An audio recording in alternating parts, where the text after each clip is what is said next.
കുടുംബശ്രീ വിഷയത്തിൽ വിട്ടുവീഴ്ചയ്ക്കില്ലെന്ന നിലപാടിൽ ഉറച്ച സിപിഐ കരാറിൽ നിന്ന് പിന്മാറണമെന്ന് ദേശീയ സെക്രട്ടേറിയറ്റ് അംഗം പ്രകാശ് ബാബു ആവർത്തിച്ചു. പാർട്ടി നിലപാടിൽ അന്തിമ തീരുമാനം നാളത്തെ എക്സിക്യൂട്ടീവ് എടുക്കും.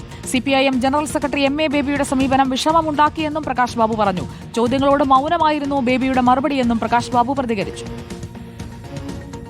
ബിനോയ് വളരെ കൃത്യമായി കമ്മ്യൂണിസ്റ്റ് പാർട്ടിയുടെ സ്റ്റാൻഡ് വിദ്യാഭ്യാസ മന്ത്രി അറിയിച്ചിട്ടുണ്ട്. ക്യാബിനറ്റിന്റെ പൊസഷനിൽ ഇരിക്കുന്ന ഒരു കാര്യത്തിൽ റൂൾസ് ഓഫ് ബിസിനസ് അനുസരിച്ച് തന്നെ അത് ഡിസ്പോസ് ചെയ്യണമെങ്കിൽ ക്യാബിനറ്റിനെ കഴിയും. പാർട്ടിയുടെ നിലപാട്, ആ നിലപാടിൽ ഒരു മാറ്റം വന്നതിനെ സംബന്ധിച്ച് വളരെ കൃത്യമായി ബേബിയെ ബോധ്യപ്പെടുത്തുകയും ചെയ്തു. അതുകൊണ്ട് അതിൽ നിന്ന് പിന്മാറണമെന്നുള്ള കാര്യം പറഞ്ഞു. അദ്ദേഹത്തിന്റെ മറുപടി മൗനമായിരുന്നു.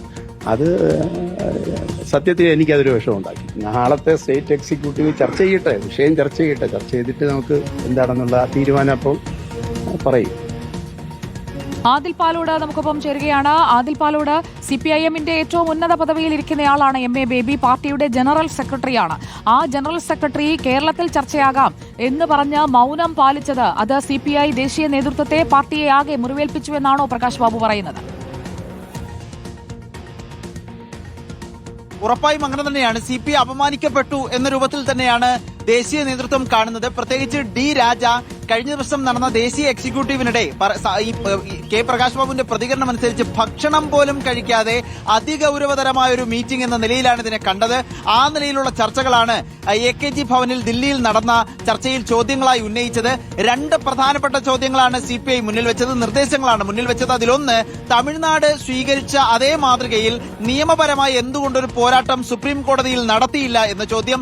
മറ്റൊന്ന്, ദേശീയ നേതൃത്വം എന്ന നിലയിൽ, ദേശീയ ജനറൽ സെക്രട്ടറി എന്ന നിലയിൽ സംസ്ഥാന CPM ഘടകത്തിന് തിരുത്തലിന് നിർദ്ദേശം നൽകിക്കൂടെ എന്ന ചോദ്യം. ഇങ്ങനെ രണ്ട് ചോദ്യങ്ങളോടും മൗനം പാലിക്കുകയാണ് എം.എ. ബേബി ചെയ്തത്. കഴിവുള്ള ഒരു നേതാവിന്റെ നിസ്സഹായ അവസ്ഥ കണ്ട് തനിക്ക് വിഷമം തോന്നുന്നു എന്നുകൂടി പ്രകാശ് ബാബു പറഞ്ഞു വെക്കുന്നു. ഇതിൽ ഏറ്റവും പ്രധാനപ്പെട്ട കാര്യം, ഈ NEP നടപ്പാക്കുന്നതിൽ പ്രശ്നമുണ്ടാകില്ല എന്ന രൂപത്തിലുള്ള പ്രതികരണങ്ങൾ CPM നേതാക്കളുടെ ഭാഗത്ത് നിന്ന്, പ്രത്യേകിച്ച് വി ശിവൻകുട്ടിയുടെ ഭാഗത്ത് നിന്ന് അടക്കമുണ്ടായിരുന്നു. അത് ഒരിക്കലും അംഗീകരിക്കാൻ കഴിയുന്നതല്ല. ഈ അടിസ്ഥാന സൗകര്യ വികസനമാണ് വേണ്ടത് എന്ന് പറയുന്നു. അതിനുവേണ്ടിയാണ്, ആ ഫണ്ടിന് വേണ്ടിയാണ് തങ്ങൾ PM ശ്രീ അംഗീകരിച്ചത്, ഒപ്പിട്ടത് എന്ന് പറയുന്നതിനോടും യോജിക്കാൻ കഴിയില്ല. കേരളത്തില് ആകെ അഖിലേന്ത്യാ തലത്തിൽ എടുത്താൽ തന്നെ ഏറ്റവും നല്ല അത്യാധുനികമായ സൗകര്യങ്ങളുള്ള സ്കൂൾ കെട്ടിടങ്ങളുള്ളത്, സൗകര്യങ്ങളുള്ളത് കേരളത്തിലാണ്. അപ്പോൾ അടിസ്ഥാന സൗകര്യങ്ങൾക്ക് വേണ്ടി ചെറിയ ഫണ്ടിന് വേണ്ടി ഒപ്പിട്ടു എന്നത് അംഗീകരിക്കാൻ കഴിയില്ല. ഈ ഘട്ടത്തിൽ പോലും പിന്മാറുക തന്നെ വേണം എന്നുള്ളതാണ്.